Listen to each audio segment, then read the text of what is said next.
সবাইকে অনেক অনেক প্রীতি এবং শুভেচ্ছা। আমি গোপাল চন্দ্র রায়, সহকারী শিক্ষক গণিত, চর শোলমারি বহুমুখী বালিকা উচ্চ বিদ্যালয়, রৌমারি, কুড়িগ্রাম। দেখুন, এ পর্যায়ে আমি যে অঙ্কটি নিয়ে উপস্থিত হয়েছি সেটি 16 নম্বর অঙ্ক, নবম দশম শ্রেণীর অনুসরণীর 2.2 এর 16 নম্বর অঙ্ক, যেটি বলা হয়েছে যেখানে যে জিএফ অফ এক্স সমান হচ্ছে 1 + x² + x⁴ সমান ডিভাইডেড বাই x² হলে দেখাও যে জিএফ অফ 1/x² সমান হচ্ছে কি জিএফ অফ x²। তাহলে অঙ্কটিতে আসলে কি বোঝা যাচ্ছে দেখুন তো, যে এখানে জিএফ অফ এক্স মানে এক্সের জায়গায় আপনাকে 1/x² বসাই দিতে হবে, দিয়ে আপনি যে মানটা পাবেন তার পরবর্তীতে জিএফ অফ এক্স মানে এক্সের জায়গায় আবার x² বসাই দিয়ে এই এক্সের জায়গায় x² বসাই দিয়ে যে মানটি পাবেন সে মানটি আপনার ইকুয়াল হচ্ছে কিনা, আপনি সমান দেখাতে হবে, আপনাকে সমান হচ্ছে কিনা সেটাই আমাদের টেস্ট করতে হবে। তো আসি অঙ্কটি আমরা করব কিভাবে।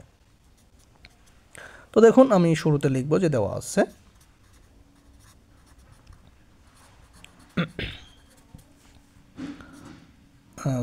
এখানে হচ্ছে জিএফ অফ এক্স সমান 1 + x² + x⁴ divided by x²। Okay, তো এটা দেয়া আছে। এটা এখন আমাদের কি করতে হবে, এই যে জিএফ অফ 1/x² মানে এক্সের জায়গায় আপনাকে বসাতে হবে 1/x²। ওকে, খুবই সিম্পল এগুলো বিষয়। এক্সের জায়গায় আপনি 1/x² বসে দেবেন। তো যেখানে এক্স আছে সেখানে আমাদেরকে বসে দিতে হবে। তো 1 থেকে গেল এখানে, এই এক্সের জায়গাটাতে 1/x² থাকবে। ওকে, তার উপরে দেখুন তো, তার উপরে তার উপরে স্কোয়ার আছে, তো এই স্কোয়ারটা থেকে গেল, মানে এই এক্সের জায়গায় আপনি বসায় দিলেন 1/x², কিন্তু তার উপরে যে স্কোয়ারটা আছে সেটা আপনি বসাবেন। ওকে, তাহলে দেখুন এই প্লাসটাই প্লাস আছে, এক্সের জায়গায় আবার বসাতে হবে 1/x²। 1/x², কার মান বসানো হলো? এক্সের মান বসানো হলো। তার উপরে দেখুন পাওয়ার আছে 4। ওকে, তো এখন আমাদেরকে কী করতে হবে, x² আবার এক্সের জায়গায় 1/x², তার উপরে আবার আছে স্কোয়ার। ওকে, তো এই ছিল।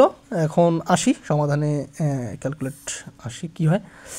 যে দেখুন, এখানে 1 থেকে যাবে প্লাস, এখানে উপরে এটা দেখুন লবের উপরে স্কোয়ার এবং হরের উপরে স্কোয়ার, 1-এর উপর স্কোয়ার মানে হলো 1, দেন এক্সের উপর স্কোয়ার, x² উপর স্কোয়ার আবার আছে, তাহলে এক্সের পাওয়ার হবে 4। এটা কিভাবে হয়? পাওয়ারে হয়ে যায় গুণ, মানে এই যে x² আছে তার উপর স্কোয়ার, তাহলে কি এই পাওয়ারে আমাদের কি হয়ে যায়, গুণ হয়ে যায়, তাহলে এক্সের পাওয়ার হয়ে গেল 4। ওকে, তাহলে আবার দেখুন যে এখানে প্লাসটা আছে, এখানে উপরে 1-এর উপর 4 মানে হচ্ছে 1, দেন এক্সের উপর স্কোয়ার আছে তার উপরে আবার আছে পাওয়ার 4, তারা কি বলছিলাম, পাওয়ারে হয়ে যায় গুণ, তাহলে কি হবে, x² তার পাওয়ার আছে 4, তার মানে কি বলছি, পাওয়ারে গুণ হয়ে যায়, ঘাতগুলো গুণ হয়ে যায়, তাহলে এক্সের পাওয়ার হয়ে যাবে 4 × 2 = 8। ওকে, তাহলে এখানে আপনি পাবেন এক্সের পাওয়ার 8। আর এখানে কি হবে, সেমভাবে 1-এর উপর স্কোয়ার করলে 1 হয়, দেন এক্সের উপর স্কোয়ার তার উপর স্কোয়ার, তার মানে এক্সের পাওয়ার হলো 4। আচ্ছা, এখন কি হবে, আবার আমাদের করতে হবে কি, দেখুন এখানে আমি ভগ্নাংশের যেহেতু যোগফল আছে, এখানে একটি আমাদের পূর্ণ সংখ্যা আছে শুধু এখানে, আর এগুলো হচ্ছে ভগ্নাংশ সংখ্যা, তাহলে আমাদের কি করতে হবে, এখন আমাদের একটু লসাগু করতে হবে। ঠিক আছে, এক্সের পাওয়ার 4 এবং এক্সের পাওয়ার 8, তার লসাগু করলে আমরা সর্বোচ্চ যে ঘাত বিশিষ্ট সেইটাই আমরা পেয়ে যাই, তাহলে এক্সের পাওয়ার 8 হলো এখানকার লসাগু। ওই লবটার আমরা কি করতেছি, লবের সংখ্যাগুলোর যোগ করব।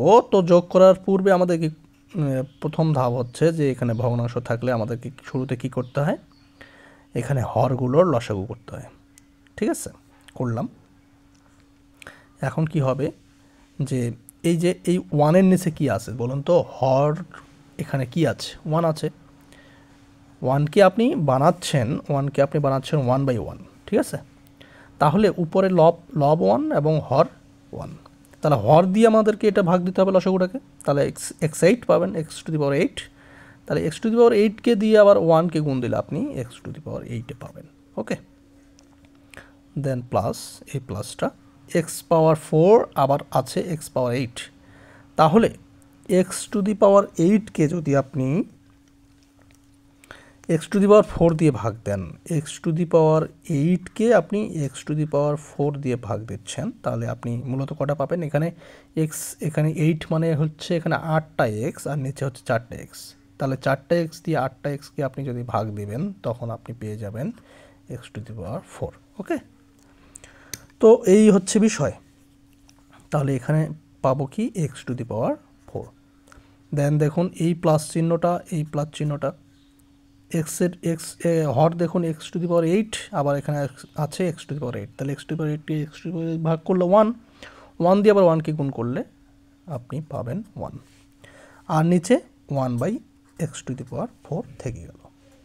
এখন কি করতে হবে, এখন x⁸8 প্লাস এই ভাগ চিহ্ন, এই বড় ভাগ চিহ্নটা, এই ভাগ চিহ্নটাকে কী করে দেবো, গুণ করে দেবো। ভাগ উল্টে গিয়ে হয়ে যাবে গুণ, ভাগ গুণ হয়ে গেলে আমাদের ভগ্নাংশটা হরটা লব হয়ে যাবে, লবটি হর হয়ে যাবে, এরকম কাজ করতে হবে।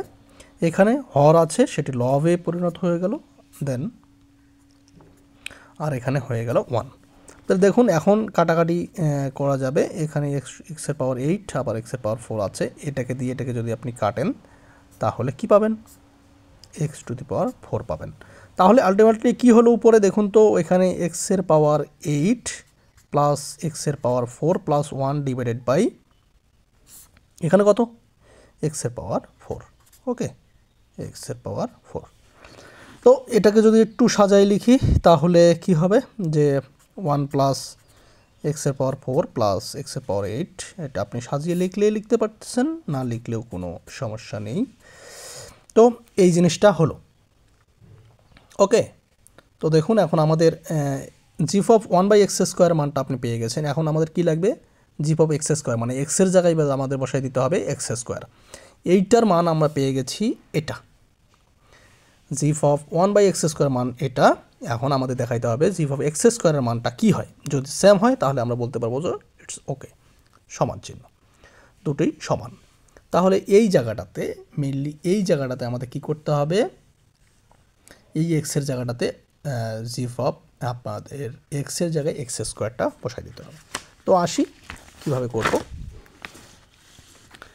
তো এখন আমাদের করতে হবে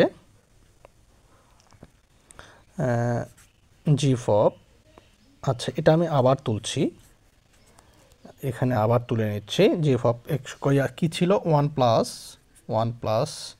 x² plus x4 divided by x²। ওকে,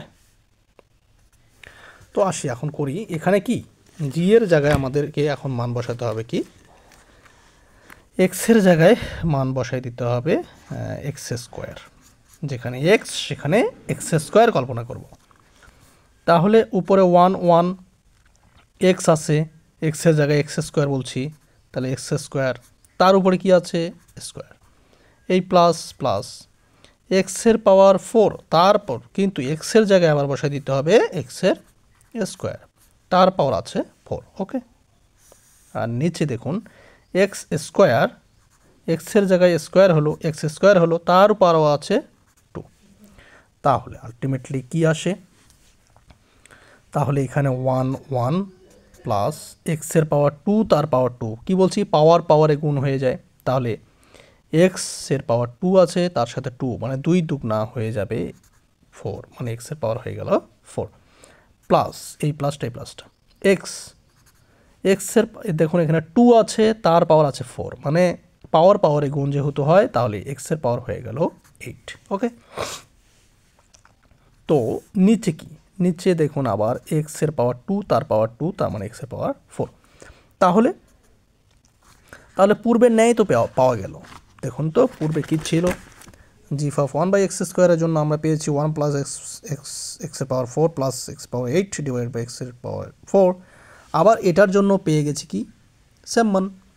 তাহলে আমাদেরকে এখন বলতে হবে যে অতএব জিএফ অফ 1/x² সমান জিএফ অফ x²। এটা কি দেখানো হলো। ওকে, এটা কি দেখানো হলো, আমাদের দেখাইতে বলা হয়েছে, তাই আমি বললাম দেখানো হলো। তো এই ছিল অঙ্কটা, খুব ইজি একটি অঙ্ক। তো ভিডিওটি সম্পূর্ণ দেখার জন্য ধন্যবাদ। ভিডিওটি ভালো লাগে থাকলে লাইক কমেন্ট শেয়ার করবেন, সাবস্ক্রাইব করে চ্যানেলটির পাশে থাকবেন। আমি ধারাবাহিকভাবে অঙ্কগুলোর সলিউশন করার চেষ্টা করছি। আমি প্রতিনিয়ত ভিডিও আপলোড করার চেষ্টা করি, আপনারা পাশে থাকবেন। ভিডিওটি ভালো লাগে থাকলে লাইক কমেন্ট শেয়ার করবেন। সবার দীর্ঘায়ু ও মঙ্গল কামনা করে আজ এখানে বিদায় নিচ্ছি। নমস্কার।